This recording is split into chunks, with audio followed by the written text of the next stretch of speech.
Assalamualaikum dan selamat sejahtera. Terima kasih kerana sudi menonton. Pada kali ini saya ingin berkongsi sedikit kupasan ataupun points mengenai apakah halangan-halangan atau apakah kebiasaannya yang menjadi cabaran kepada self learning. Sebagai contoh, kita pada musim PKP yang lepas, kita dapati ramai orang dengan masa yang terluang di tangan, banyak mencuba perkara-perkara yang baru atau belajar perkara-perkara yang baru. Jadi ini adalah contoh self learning yang sangat baik. Tapi dalam persekitaran kerja sebagai contoh atau persekitaran yang lebih profesional atau persekitaran kerjaya, kadang-kadang kita dapati terdapat sedikit halangan kepada self learning ini. Jadi saya akan kongsikan ada 5 halangan utama ataupun barriers kepada self learning ini. Yang pertama sekali, kita terus pergi kepada yang pertama, iaitu perception atau persepsi, cara kita melihat sesuatu. Jadi ada setengah mungkin yang beranggapan bahawa saya dah dapat kerja, saya dah belajar lama-lama di universiti, college dan sebagainya, saya dah mulakan kerjaya, buat apa nak belajar lagi kan, sudah tamatlah saya punya perjalanan dalam erti kata pembelajaran tu. Jadi persepsi itu telah membawa kepada satu halangan terhadap self learning. Jadi mungkin dia sudah berpuas hati, di situ dia tidak lagi ada keinginan, dorongan untuk belajar atau belajar secara kendiri, self learning. Yang keduanya, selain daripada persepsi, yang menjadi halangan atau cabaran utama adalah antaranya budaya itu sendiri. Budaya seperti budaya di tempat kerja. Budaya ni luas, dia boleh jadi spesifik budaya tempat kerja, dia boleh jadi budaya di kalangan ahli keluarga, persekitaran peribadi itu, dia boleh jadi budaya yang lebih skop lebih besar, sebagai contoh budaya di negara atau negeri. Culture sebenarnya mainkan peranan yang sangat penting. Ada setengah culture tempat kerja sebagai contoh akan mengutamakan melakukan kerja, masuk kerja terus buat kerja, plug and play, berbanding belajar dulu. Sesi orientasi pun lebih kurang macam cepat-cepat, lepas tu terus buat kerja. Jadi ini satu budaya yang kurang sihat.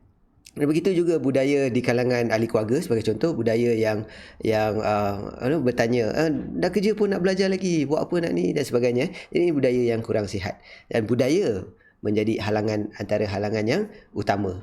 Yang ketiga adalah motivation ataupun emotion and motivation. Yang ini lebih kepada faktor emosi, faktor dalaman, motivasi. Kita tahu emosi itu adalah sesuatu yang memberikan dorongan untuk kita melakukan sesuatu.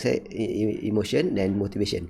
Jadi apabila emosi itu lebih ataupun tidak mendorong ke arah mahu pertingkatkan lagi kemahiran, pengetahuan dan sebagainya, jadi dekat situ tiada urgency, tiada keperluan untuk teruskan belajar. Jadi faktor emosi dan juga faktor motivasi, emotion motivation ni mainkan peranan. Kadang-kadang emosi itu sudah, orang kata apa, dah tak ada hati lagi nak belajar. Itu maksudnya sudah tamatlah di situ.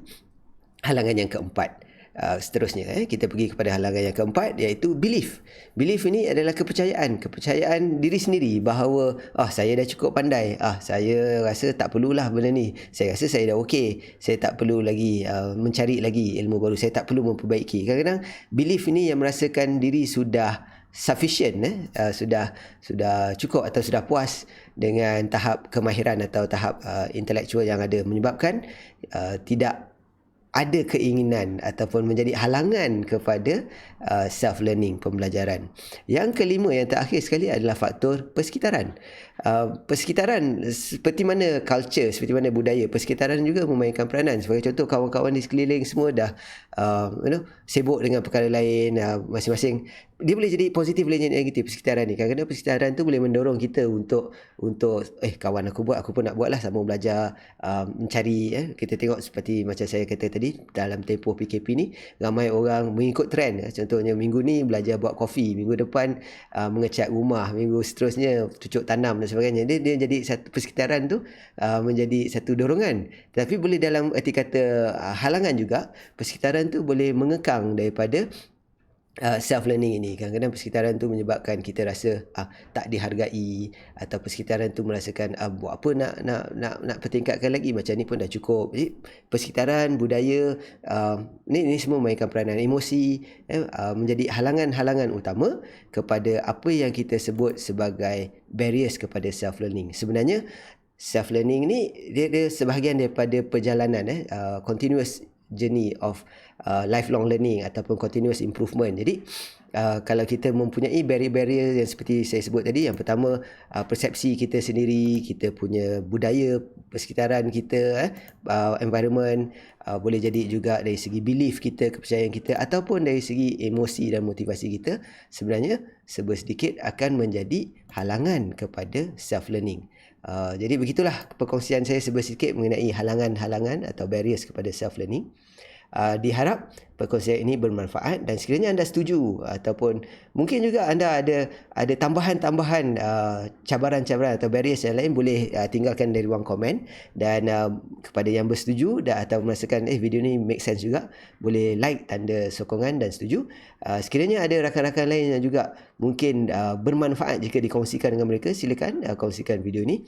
Seterusnya, sekiranya anda mahu perkongsian seperti topik-topik berkaitan dengan latihan ini diteruskan, boleh subscribe kepada channel YouTube saya, dan insyaAllah saya akan kongsikan dari semasa ke semasa. Dan sekali lagi, terima kasih kerana sudi menonton. Assalamualaikum warahmatullahi wabarakatuh. Stay safe.